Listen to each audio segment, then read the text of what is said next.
नमस्कार मित्रों, मैं प्रशांत मिश्र उर्फ अश्रु एक बार फिर से आप सबके समक्ष उपस्थित हुआ हूं अपनी एक नई रचना लेकर के, जो मानव वृत्तांत पर आधारित है, जो समय और परिस्थितियों के हिसाब से उसका चरित्र और व्यवहार बताता है। वो किस प्रकार से एक ही समय में बड़ी ही कुशलता से इस मानव जाति की रक्षा के लिए कार्य करता है। किसी दूसरे ही क्षण वो किसी शोध के नाम पे किस तरीके से वो अपनी इस जो प्राकृतिक संपदा है उसको समाप्त करने की ओर अग्रसर हो जाता है, उसी के ऊपर आधारित एक कविता है।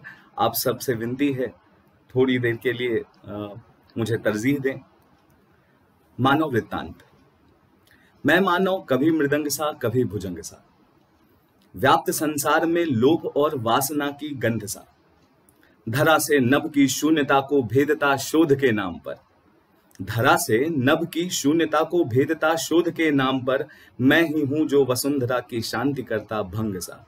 मैं मनुष्य कभी मृदंग सा कभी भुजंग सा, प्रफुल्लित होता कभी कर परिहास किसी विपन्न का, कभी साधक कभी बाधक मैं अहमन्य सा। अहमन्य मतलब होता है अहंकारी। प्रफुल्लित होता कभी कर परिहास किसी विपन्न का, कभी साधक कभी बाधक मैं अहमन्य सा।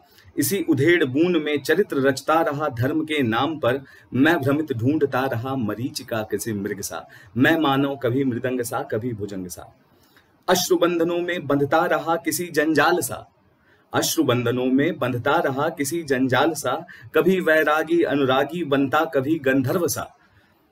युगांतर बीत चले बेचता जीवन कौड़ियों के दाम पर, मैं ही जो कर सकता जीवन सबका पुष्प सुगंध सा।